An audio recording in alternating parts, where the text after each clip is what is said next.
नमस्कार भक्तों, जय मां पद्मावती, जय गुरुदेव। इस पृथ्वी पर जन्म लेने वाला हर शख्स किसी न किसी के कर्ज के बोझ के तले दबा रहता है। कर्ज भी कई प्रकार के हो सकते हैं। ज्योतिष शास्त्र में इनका वर्णन है कि जिसमें धन का कर्ज भी शामिल है।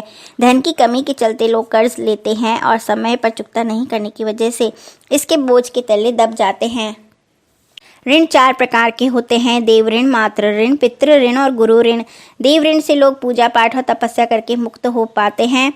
जब जातक की संतान की उत्पत्ति हो जाती है तब वह पितृ ऋण से मुक्त हो जाता है। मातृ ऋण से तो आज तक न प्रभु राम मुक्त हुए हैं न कृष्ण जी, क्योंकि वहीं जो गुरु ऋण होता है वह गुरु के लिए शिक्षा को यदि आप समाज में किसी छात्र और व्यक्ति को बांटते हैं तो इस ऋण से भी आप मुक्त हो सकते हैं। वहीं भौतिक जगत में धन के अभाव में लोग कर्ज में डूब जाते हैं। भौतिक सुख संपदा के लिए लोग कई प्रकार के ऋण लेते हैं, जिसमें मुख्य भूमिका मंगल की होती है, क्योंकि मंगल ग्रह उतावला होता है और उतावलेपन के कारण मस्तिष्क में सुख समृद्धि प्राप्ति के लिए जातक कई प्रकार के ऋण ले लेता है। ज्योतिष शास्त्र में व्यास जी का लिखा हुआ एक श्लोक है जिसे ऋण विमोचन मंत्र कहा जाता है। यह मंत्र 12 श्लोक का है। इस श्लोक का पाठ किसी भी मंगलवार से प्रारंभ करके लगातार 21 दिन तक 12 आवृत्ति नित्य पाठ करने से कर्ज के बोझ से आप मुक्ति पा सकते हैं। इसके साथ ही खाना बनाने वाले कोयले से एक आवृत्ति का पाठ कर लेने के बाद एक खड़ी रेखा खींच कर रखना होता है। इसी तरह 12 आवृत्ति पर 12 रेखा खींचनी होती है। पाठ संपन्न होने के बाद इन सभी रेखाओं को अपने पांव की एड़ी से मिटा देना चाहिए। ऐसा करने से 21 दिनों बाद ही जातक ऋण से मुक्त होने लगता है। मंगलवार के दिन ऋण मुक्ति के लिए हनुमान जी की पूजा करना अच्छा होता है। हनुमान जी को गुड़ चने का भोग लगाना चाहिए। ऐसा करने से भक्तों को आर्थिक लाभ होने के साथ साथ कर्ज से भी मुक्ति मिलती है। कर्ज मुक्ति के लिए 21 मंगलवार तक हनुमान मंदिर में पूजा करनी चाहिए और व्रत रखना चाहिए। ऐसे करने से कर्ज का बोझ जल्दी ही उतर जाता है। मंगलवार को हनुमान चालीसा और बजरंग बाण का पाठ करना चाहिए। 21 मंगलवार तक सुबह जल्दी स्नान करने के बाद लाल रंग के वस्त्र धारण करें। फिर हनुमान जी की मूर्ति या प्रतिमा को आसन पर रखें। मंगलवार के व्रत का संकल्प लें। इसके बाद धूप दीप जलाकर पूजा आरंभ करें। पूजा के दौरान हनुमान जी को लाल रंग के फूल, वस्त्र, सिंदूर आदि चढ़ाएं।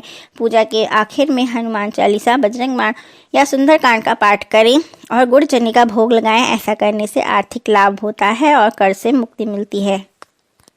मंगलवार के दिन लाल कपड़े में अपनी मनोकामना कहते हुए नारियल बांधकर हनुमान मंदिर या किसी नदी में प्रवाहित करें। ऐसा लगातार 7 मंगलवार करते रहें। इसको करने से कुंडली में मंगल की स्थिति मजबूत होती है और मंगल दोष दूर होता है। साथ ही भय और परेशानियों से भी राहत मिलती है। वास्तुशास्त्र की माने तो कर्ज से छुटकारा पाने के लिए अपने घर या दुकान के उत्तर पूर्व दिशा में दर्पण लगाना चाहिए। ऐसा करने से व्यक्ति का कर्ज जल्दी ही उतर सकता है। इसके अलावा अगर आपके ऊपर कर्ज अधिक है तो इसको चुकता करने के लिए मंगलवार का दिन चुनें। अगर आप बहुत ज़्यादा कर्ज में डूबे हैं और लाख कोशिश के बाद भी इसे चुकाने में असमर्थ हैं तो घर, दुकान या ऑफिस की उत्तर दिशा में मां लक्ष्मी के साथ भगवान कुबेर की मूर्ति लगाकर उनकी पूजा अर्चना करें। ऐसा करने से कर्ज से शीघ्र ही छुटकारा मिल सकता है। वास्तुशास्त्र के अनुसार कर्ज से छुटकारा पाने के लिए तिजोरी को भी सही दिशा में रखना चाहिए। इस बात का ध्यान रखें कि आपके घर या दुकान की तिजोरी हमेशा उत्तर दिशा की तरफ ही हो। तिजोरी रखने के लिए घर का दक्षिण पश्चिम कोना सबसे उत्तम माना गया है। तिजोरी को सही दिशा में रखने से आपकी आर्थिक स्थिति सुदृढ़ हो सकती है। घर या दुकान की दीवार में गहरे नीले रंग का प्रयोग नहीं करना चाहिए। इससे धन हानि का सामना करना पड़ सकता है। व्यक्ति कर्ज के जाल में फंस सकता है। इससे बचने के लिए हल्के रंगों का इस्तेमाल करना चाहिए। इसके अलावा बाथरूम भी कभी भी दक्षिण पश्चिम दिशा में नहीं होना चाहिए। ऐसा होने पर भी मनुष्य कर्ज में डूबा जाता है।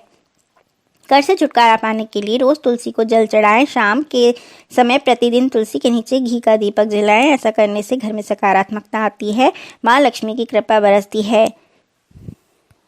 यदि आपकी कुंडली में मंगल ग्रह कमजोर है तो मंगल ग्रह को प्रभावित करने के लिए दान करें। आप दान में लाल मसूर की दाल, मूंग, सौंफ, गेहूं, लाल कनेर के फूल, तांबे के बर्तन और गुड़ का दान कर सकते हैं। अधिकतम लाभ पाने के लिए मंगल यंत्र का उपयोग करें। मंगल ग्रह की कृपा पाने के लिए 6 मुखी या 11 मुखी रुद्राक्ष धारण करें। हनुमान जी की पूजा के साथ मंगलवार के दिन ओम हनुमते नमः का 108 बार यानी एक माला जाप करना भी काफ़ी लाभकारी सिद्ध होता है। यह भी आपको कर्ज से मुक्ति दिला सकता है।